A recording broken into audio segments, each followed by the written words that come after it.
अंतर्गत रक्तदान दिवस एवं नेत्र रोग कैंप का हुआ आयोजन। Varanasi the institute of chartered accountants of India के वाराणसी शाखा द्वारा आयोजित सीए दिवस के अंतर्गत आज शनिवार को शाखा परिसर ICAI भवन प्रेमचंद्र नगर कॉलोनी पांडेपुर वाराणसी में रक्तदान एवं नेत्र रोग कार्यक्रम का आयोजन किया गया है।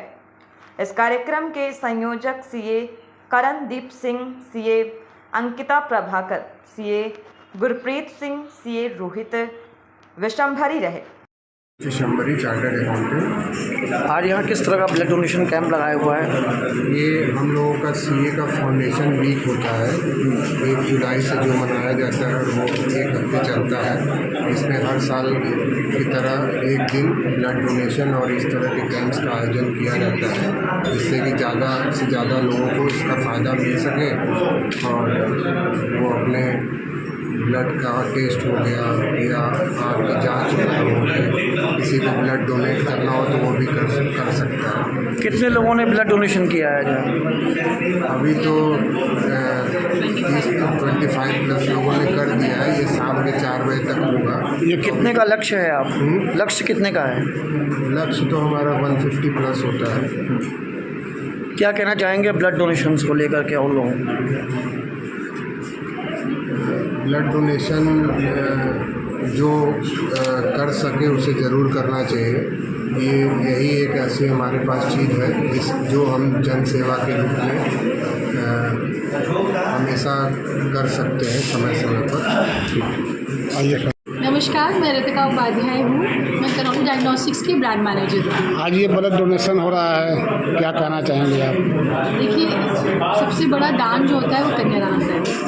उसके बाद अगर आज के ज़माने में देखा जाए तो रक्तदान एक उसके बाद वाला दान है। जैसे आप अगर रक्तदान करते हो तो आपको नहीं पता कि वो कब किस बच्चे को जाएगा, किसी बुजुर्ग को जाएगा और आपको कितनी दुआएं लगेंगी। तो 3 महीने में एक बार, जैसा कि लोग बोलते हैं, हमें रक्तदान जरूर करना चाहिए। ये समाज में गरीब वर्ग के भी लोग हैं और ब्लड के लिए भी काफ़ी परेशानियों का सामना करना पड़ता है, उनके लिए क्या व्यवस्था है?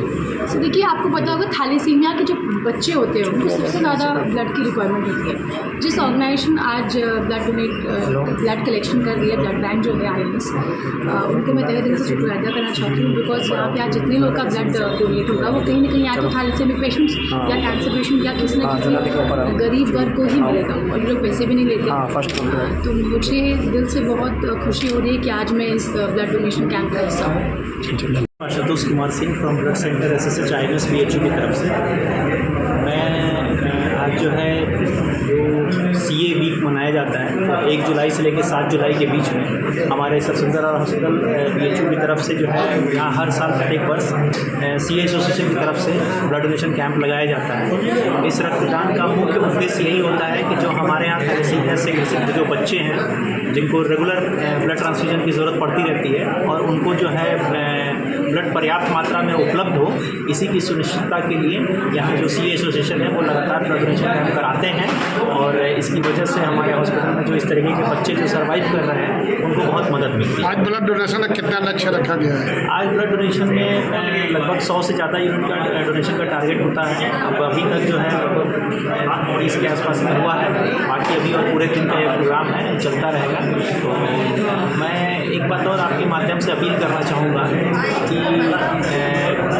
हमारे भारतवर्ष में प्रतिवर्ष 1% ब्लड की रिक्वायरमेंट है जो हम फुलफिल नहीं कर पा रहे हैं। तो मैं आपके माध्यम से सबसे अपील करना चाहता हूँ कि आप सब लोग निरंतर रूप से रक्तदान किया करिए हर 3 महीने पे, क्योंकि आप ब्लड डोनेट जब करते हैं तो कुछ होता नहीं है, कोई परेशानी नहीं होती है। अगर आपका हीमोग्लोबिन मोर देन 12.5 से ज़्यादा है, वजन आपका 45 किलो से ज़्यादा है, तो आप बिल्कुल पूरी तरीके से स्वस्थ हैं ब्लड डोनेट करने के लिए। इसमें किसी प्रकार कोई समस्या। ये कितने उम्र तक ब्लड डोनेट किया जा सकता है? नियमतः ये है कि 18 साल से लेकर 60 साल तक कोई भी व्यक्ति ब्लड डोनेट कर सकता है, लेकिन अगर आप लगातार इंटरवल पे ब्लड डोनेट करते हैं तो उस परिस्थिति में आप 65 साल तक भी ब्लड डोनेट कर सकते हैं नई गाइडलाइन के अकॉर्डिंगली। आज ये ब्लड डोनेशन जो हो रहा है, इसका ब्लड डोनेशन का क्या उद्देश्य है समाज को लेकर? उद्देश्य ये है कि हम जितना से जितना ब्लड डोनेशन करेंगे उतने से उतने ज़्यादा हम लाइफ को अपनी सेव कर सकेंगे। आए दिन एक्सीडेंट होते रहते हैं, लोगों की जाने जाती रहती हैं, तो ब्लड इतना ज़रूरी होता है। ये ऐसा माध्यम है जिससे हम लोगों की काफ़ी मदद कर सकते हैं। समाज में तरह तरह की अभी भी भ्रांतियाँ फैली है। लोग कहते हैं ब्लड डोनेशन से कमजोरी आती है। उन लोगों के लिए क्या कहना चाहेंगे, क्या संदेश देंगे? ऐसा कुछ भी नहीं है। एक स्वस्थ आदमी हर 3 महीने पर अपना ब्लड डोनेट कर सकता है और ये करना भी चाहिए, जिससे क्या है कि हमारी एक तो ब्लड डोनेट करने से हमारे शरीर में नया ब्लड सेल्स भी आती है और उसके बाद इससे क्या है कि हम एक समाज को एक नया उदाहरण देते हैं कि इससे लोगों की लाइफ भी सेफ होती है। सनबीम स्कूल वरुणा में कारगिल युद्ध की 25वीं वर्षगांठ पर विशेष व्याख्यान का आयोजन। वाराणसी सनबीम वरुणा में कारगिल युद्ध की 25वीं वर्षगांठ के अवसर पर 5 जुलाई शनिवार को एक विशेष कार्यक्रम का आयोजन किया गया। इसमें पूर्व थल सेनाध्यक्ष COAS जनरल वेद प्रकाश मल्लिक ने अपने विचार साझा किए। कार्यक्रम का उद्देश्य कारगिल युद्ध की यादों को ताज़ा करना और उन वीर सैनिकों को सम्मानित करना था जिन्होंने देश की रक्षा के लिए अपने प्राण न्यौछावर कर दिए। सर्वप्रथम जनरल वेद प्रकाश मल्लिक का स्वागत Sunbeam group of educational institution के चेयरपर्सन डॉक्टर दीपक मधोक तथा वाइस चेयरपर्सन भारती मधोक द्वारा बुके प्रस्तुत कर किया गया। सनबीम वरुणा के छात्रों द्वारा प्रस्तुत भावपूर्ण नृत्य के कार्यक्रम में सांस्कृतिक रंग भरा। इसके बाद दीप प्रज्वलन के साथ कार्यक्रम का प्रारंभ हुआ, जिसमें जनरल मल्लिक, डॉक्टर दीपक मधोक, भारती मधोक, हर्ष मधोक, HDFC बैंक के जनरल हेड मनीष टंडन और काशी मंथन के सचिव डॉक्टर मयंक नारायण सिंह ने भाग लिया। का उल्लेख करते हुए आप सभी को हर्ष के साथ बताते हैं कि अखंड भारत की अति विशिष्ट और अति दुर्गम भूभाग कारगिल में भी हमारी बैंक अपनी सेवाएं दे रहा है। आपको जानकर खुशी होगी कि केदारनाथ चोटी पे भी हमारे बैंक का ATM मौजूद है।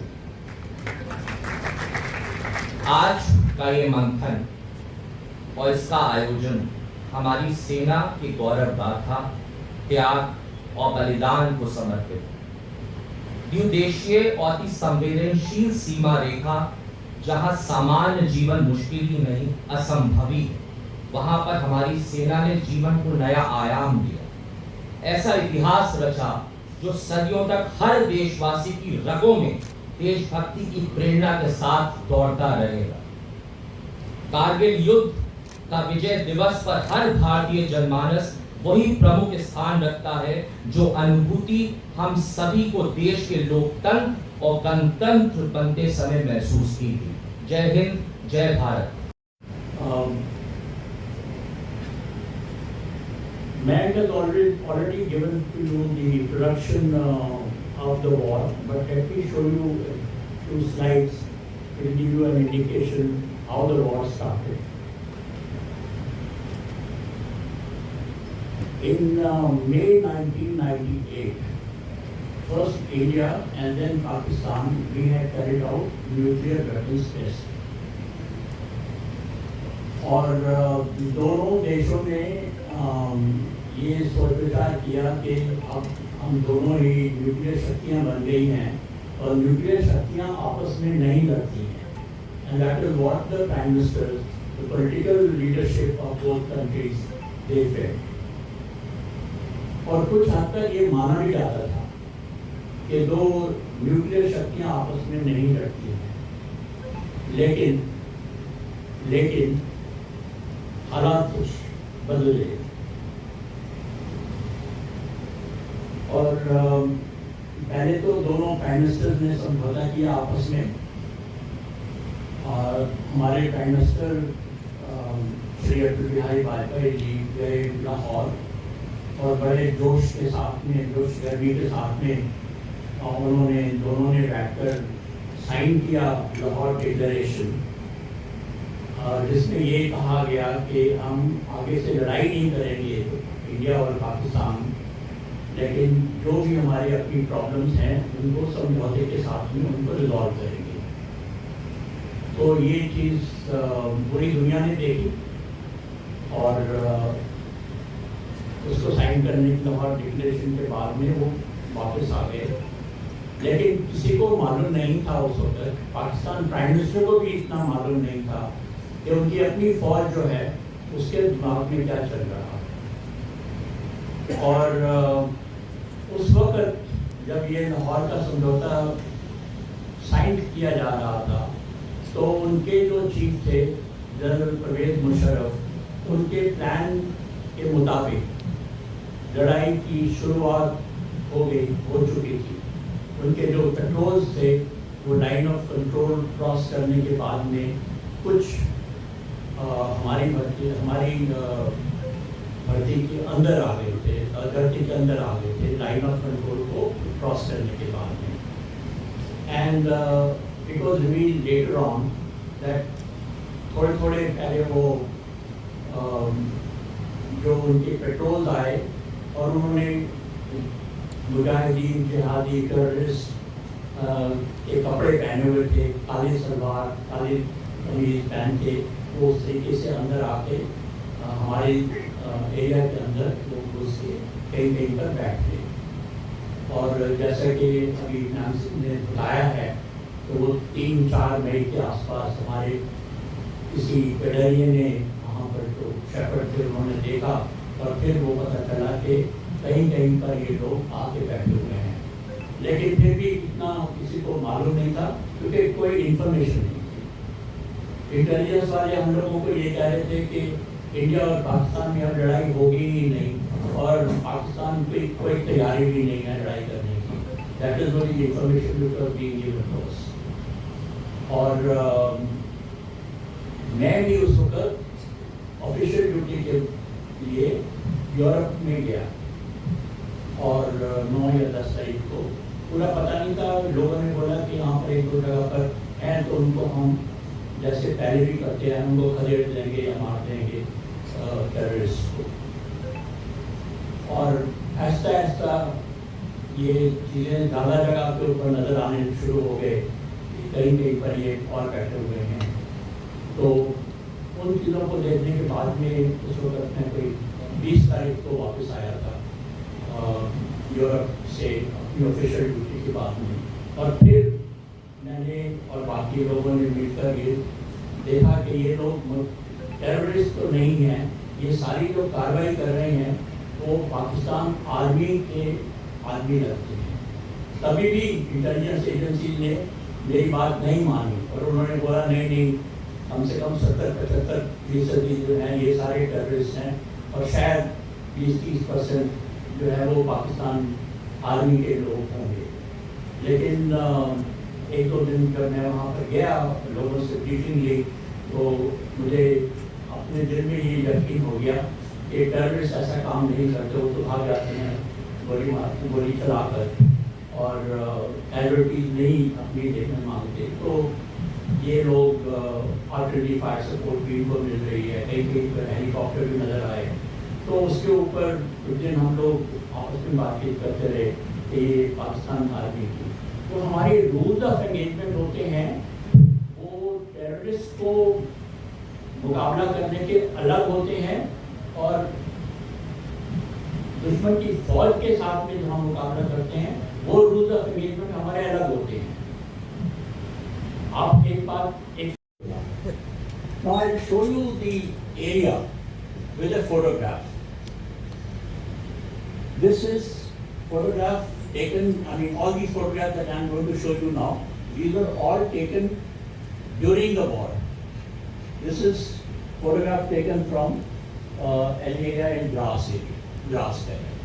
And these are the heights which they had come and occupied and they were sitting on top by the, I would say, 2nd and 3rd week of May. Now, this is a different picture, but of the same area. Here, you have a lot of snow, but when the snow melts, then suddenly there is no snow at all. Now, there is a very, again, interesting story that when the war started, these people sitting on top of the mountains, they could melt the snow and drink water and cook whatever they want, they had to. But when the snow melted, they had no idea. They had to go down to the nalas, and by that time the war had started. So they would go of Army, Indian Army from 1997 to 2000. Concurrently, he was also the chairman, Chief of Staff, Committee of India from 98 till he retired. During his military service since 1959, he participated in all wars with Pakistan and China and commanded units and formations in the counter-terrorist insurgency operations in the Northeast, J&K and Punjab. As a senior staff officer, he dealt with operations in Sri Lanka and Maldives and was involved in military diplomacy with large number of countries including China, Nepal, Bhutan, Israel and Myanmar. In 1999, as Army Chief and Chairman, Chief of Staff Committee, he planned, coordinated and oversaw execution of Operation Vijay to successfully defeat Pakistan attempted intrusion in Kargil and Siachen sectors. Sandeep के बच्चों से और DPS के बच्चे संत अतुलानंद ज्ञान दीप इतना तो बनता है। अभी मनीष जी ने काफी कुछ कह दिया हम लोगों के बारे में। जनरल मलिक सर हम लोग 2018 में we started in 2018 and I'll be very dishonest if I say that the sailing has been very smooth for Kashi Manthan. Not many supporters, the idea everybody feels कि वो idea बहुत अच्छी है, but not many people step up.